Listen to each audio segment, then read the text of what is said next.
guys, this is Serge. Today we're going to talk about the service book, and we're going to cover the different configurations and talk about whether this device is worth it. So let's get to it. The one I have right here, this is the dedicated graphics version with the i5. I'll be covering gaming, and I'll be talking about some of the benefits that you'll have if you pick the Surface Book, some of the flaws, and what I think overall about the Surface Book. I've been reviewing laptops for a little while now, so I do have quite a lot of experience with Ultrabooks and MacBooks and ZenBooks and that kind of thing, so let's have a look.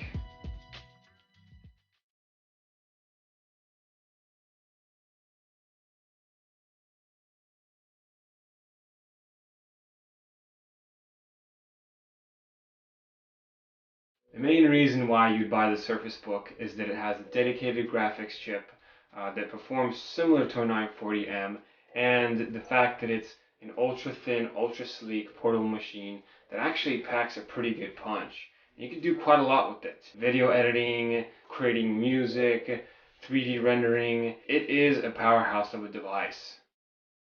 The fact that this thing is a tablet and a laptop in one is actually pretty impressive. It has this caterpillar-like hinge that holds up the tablet. The majority of the hardware and software is all inside the tablet. When you pop open the box, you got your Surface, and you also have your power connectors. Taking a look here, you'll see that it's fairly organized, looks nice and clean. That's the magnetic connection. It's anti-trip proof.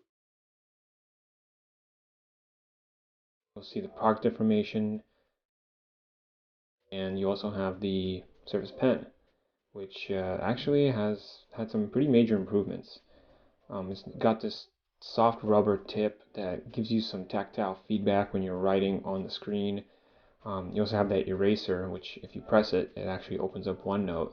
And there's your magnetic clip. Pretty neat stuff.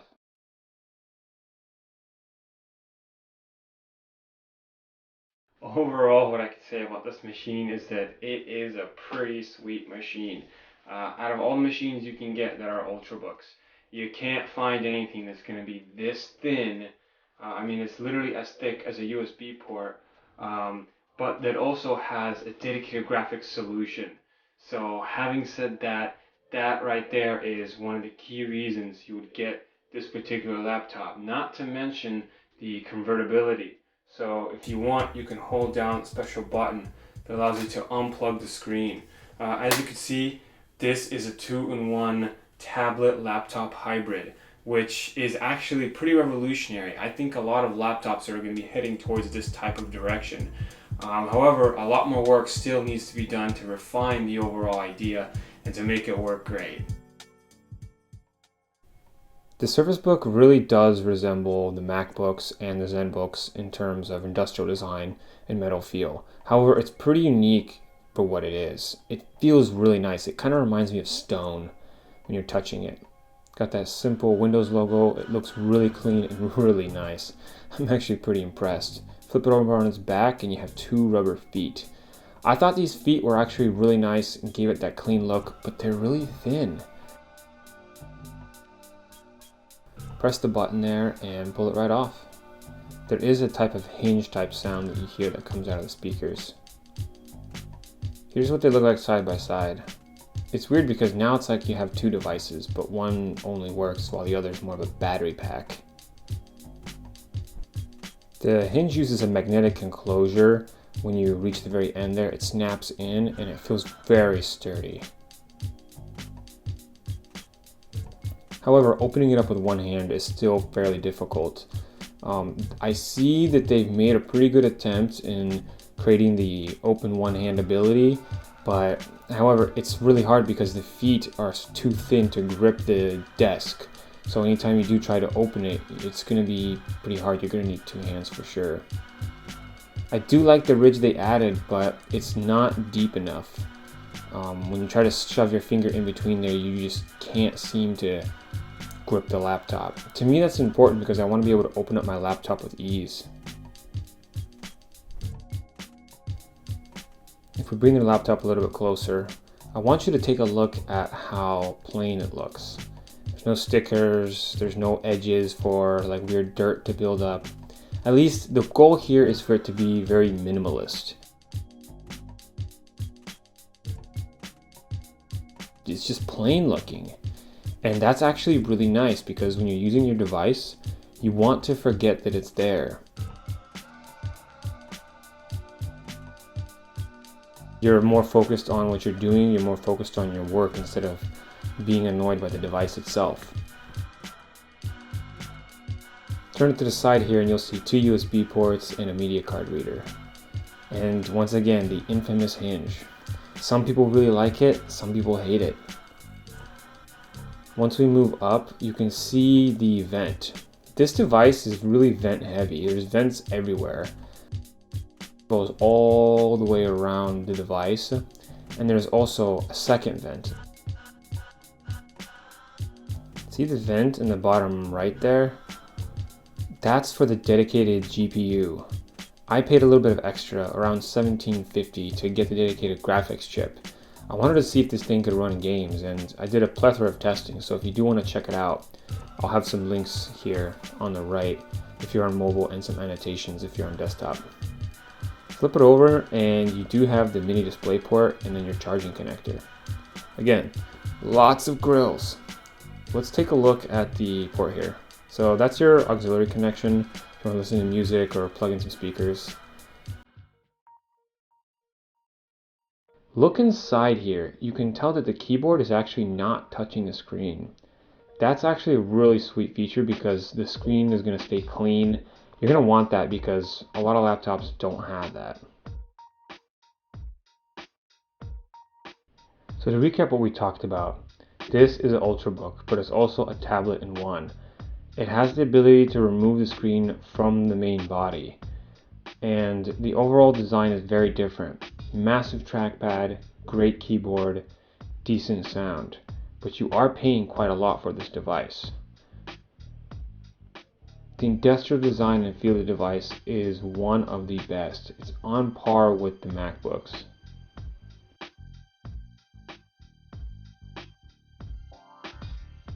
It's one of the sleekest, sexiest designs I have ever seen.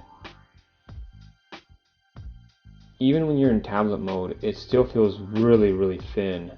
Have a look at how thin the screen is. That it's almost as thin as like a normal device, like a normal screen. Move it off to the side and you'll see there's a camera. It's a pretty decent shooter. It can get fairly decent resolution. However, it's probably not going to be the greatest camera out there, but it'll work really well. I mean, if you need it to take some pictures here and there. The backside of the laptop is really plain. It really is. You almost can't even see the hinge. You just have your logo in the center there, the camera on the top right, and that's about it.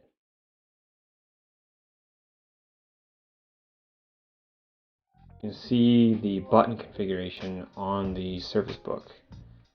It's pretty decent. The buttons are popping out a little bit, so they give you a type of grip to them, which feels really nice. When you're checking out the keyboard and the trackpad, you're going to be impressed. Especially for coming from the MacBook series, this is exactly what you want in a laptop. Excellent keyboard, excellent trackpad.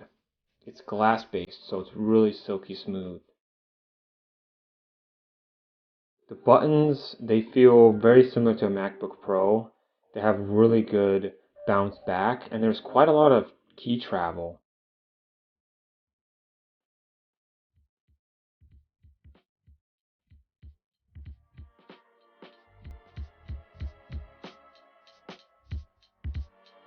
The base itself is fairly useless on its own. I really wish they would have put a little computer in there, like a server, that can do something useful. So if you're transferring files or downloading a movie, you could instantly just disconnect to tablet mode, go in the kitchen, and still have your download be working for you. I really wish that it was like 2 tablets that come together to form a laptop. Instead of a laptop that's shaped like a tablet, which has a keyboard connection, it really does kind of confuse the device. It's a beautiful device, but once you disconnect it, where are your USB ports? You can't really do anything with it. It only has 3-hour battery life. On the side here you see the data transfer connection ports, the power connection, and then the magnetic connector that keeps it in place.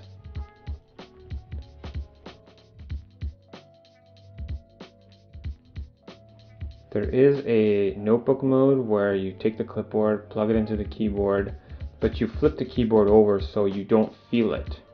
Right now the keyboard is behind the tablet in a particular configuration where if you had it on your lap or if you had it on a table, it would actually be really nice to use. You could draw on it, you could do just about anything you need.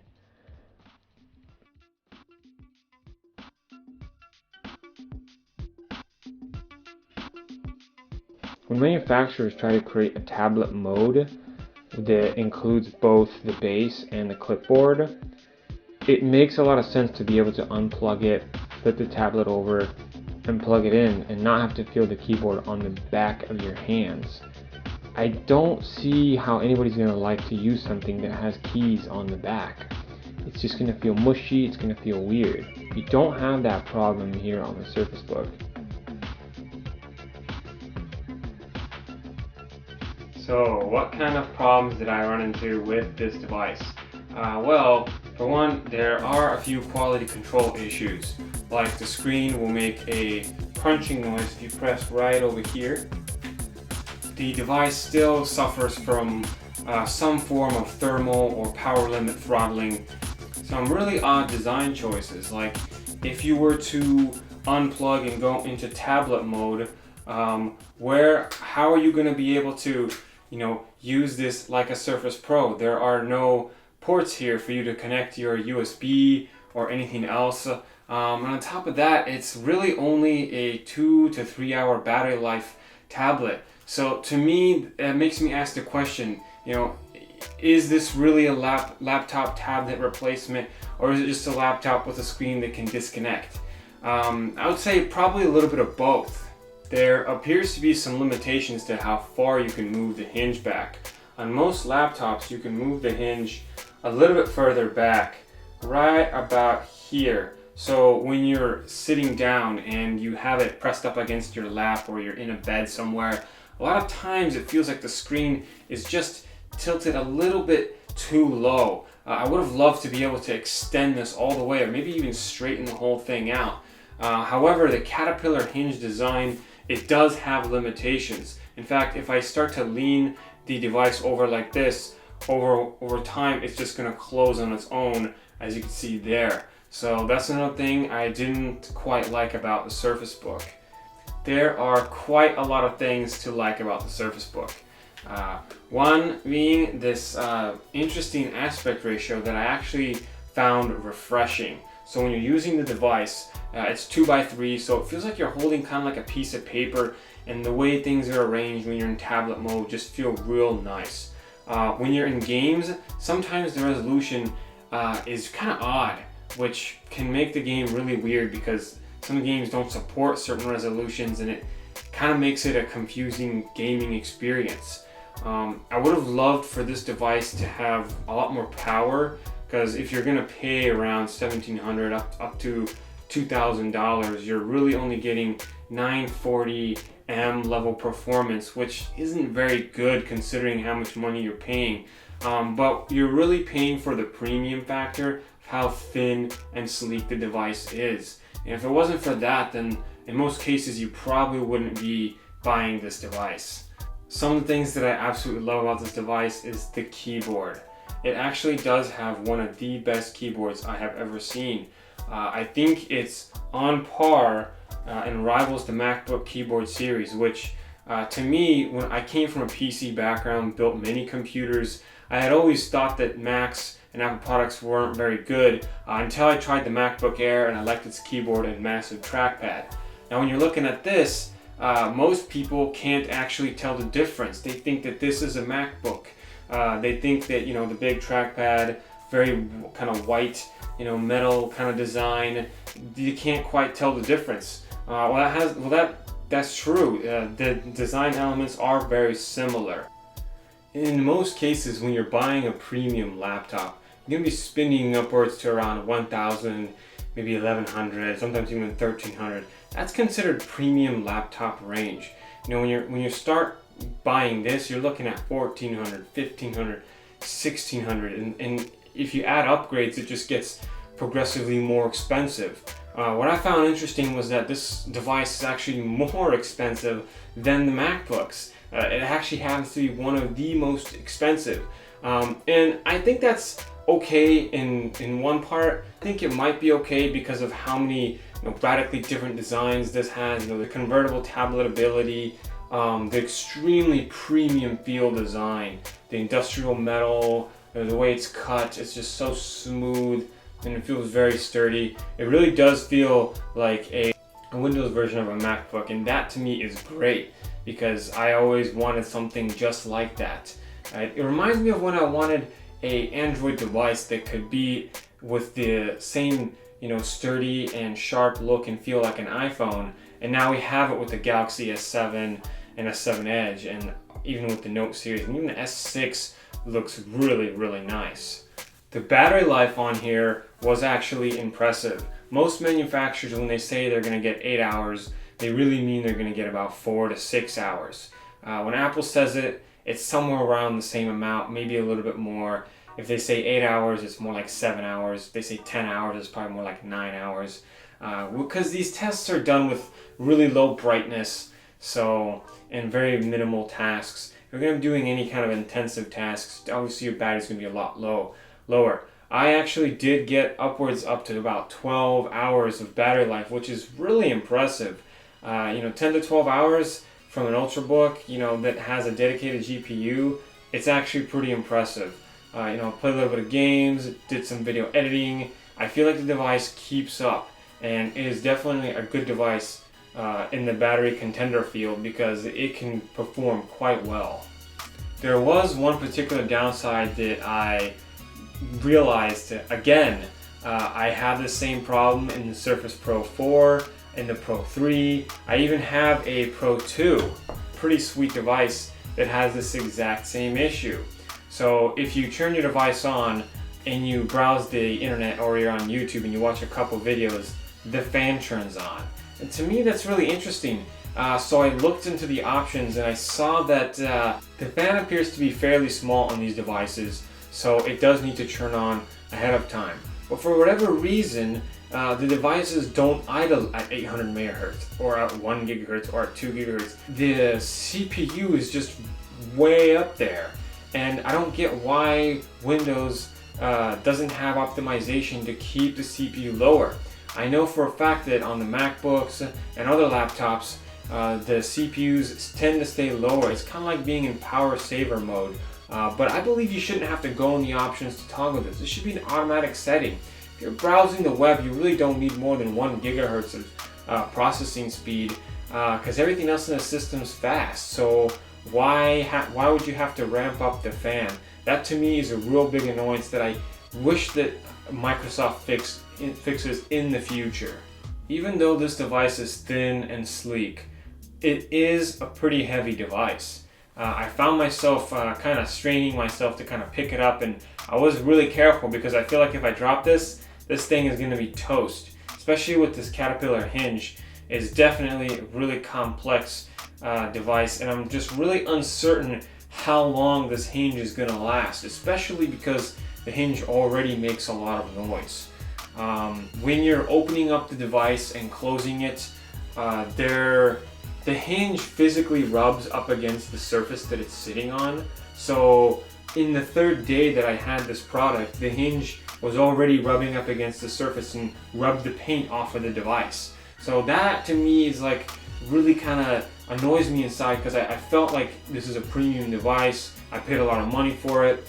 It shouldn't be designed in a manner where in just a couple of days I'm already rubbing the paint off of the device. That to me doesn't make sense. I have to ask myself, how long would a hinge like this last? If dust and dirt particles get in here, and if you ever happen to have one tiny crumb from a piece of bread fall into here, it's really gonna add extra noise to when you open the hinge. And it might even start to get harder and harder to open up in the future. It's a radically awesome design, but I feel like it's not future-proofed to last any longer than just a year or two.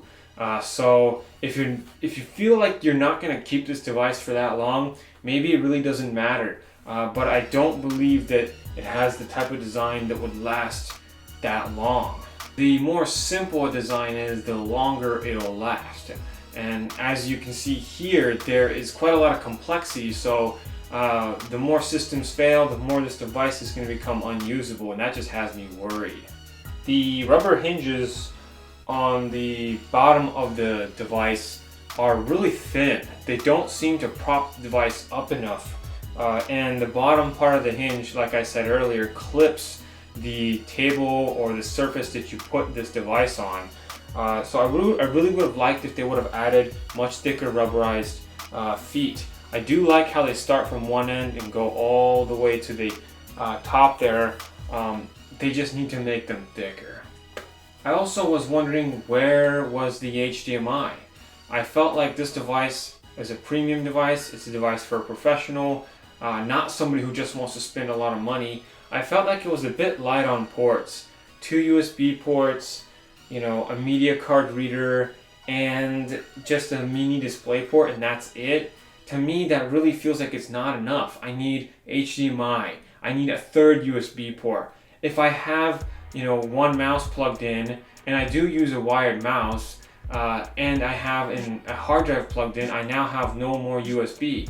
So for a professional, they're gonna have accessories because they can afford it, so they're gonna buy it. It would make more sense to just add a whole lot more ports on this device. It is also fairly difficult to open up the device with one hand. As you try to, the device will get pushed back on the table or whichever surface you're on, so you're forced to use two hands.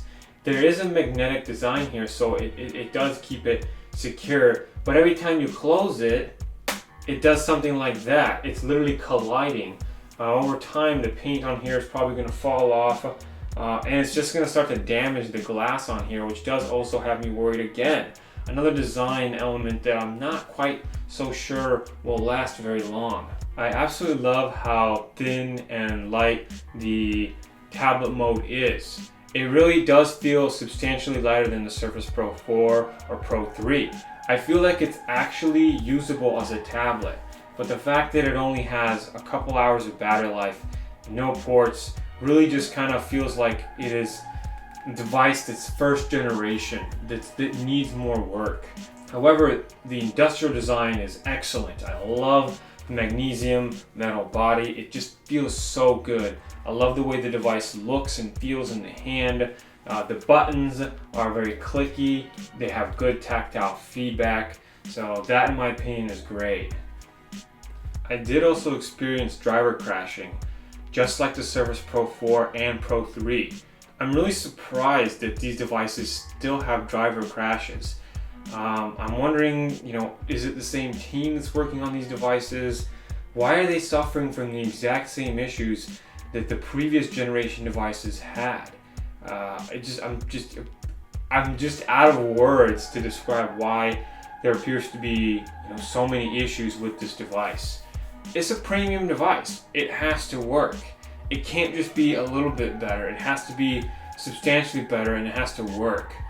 Because you experience all these issues, I really feel like it's not really worth it. Don't forget to check out my Surface Pro 2 review, and I'll also be doing some awesome gaming tests on this device because I feel like it's a great device that still has a lot of potential, and you can get quite a lot of life out of it. I picked this one up for $300. Links in the description, and if you're on mobile, there will be cards as well for you guys to check out. So the Surface Book is a pretty awesome device. However, it's plagued with a couple little issues here and there, and with a high price tag and a few impracticalities with the overall design, like for instance the tablet not having the actual USB or just any ports or anything like that, and the 3-hour battery life, as well as some of the bad build quality issues, really kind of makes me question the authenticity of the device. I personally think it's a great concept. It's a really cool idea, but the Surface Pro 4, for instance, is substantially better just because it has a lot less issues and just tends to provide a better value for people. So if you are considering to get a Surface product, I highly recommend doing that. And if you're considering getting one for gaming, the Surface Book, it's a decent product, but it's definitely not the greatest, because you could just get yourself an Iris 540 version of the Surface Pro 4 that'll perform as good as this guy here, but more stable with less driver issues. So that's the end of this review, and I hope you liked it a lot. If you like it, give me some likes, and if you liked it a lot, you should definitely subscribe, because I think you're the type of person that would like this kind of content. If you have any questions at all, leave a comment down below, because I am replying to all the comments. And I do reply in detail, and I do like to have that one-way communication with my subscribers. So if you guys do want to chat it up a bit, just feel free to comment. I'm here for you guys. Thanks for watching, and I hope to see you in the next one. Take care.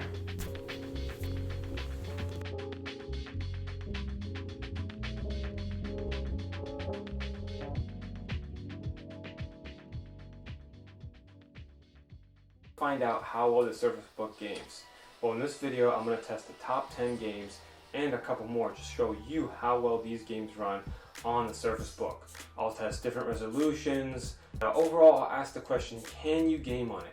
What does it really feel like to game on the Surface Book? At the end of the video, I'll also go over the top questions I get about this particular laptop, and I'll also show you guys some thermal imaging to show you how hot it gets, where it gets hot, and whether that's bearable. And we'll also test the sounds to see if the fan makes a lot of noise, because you guys don't want loud gaming laptops, and trust me, neither do I.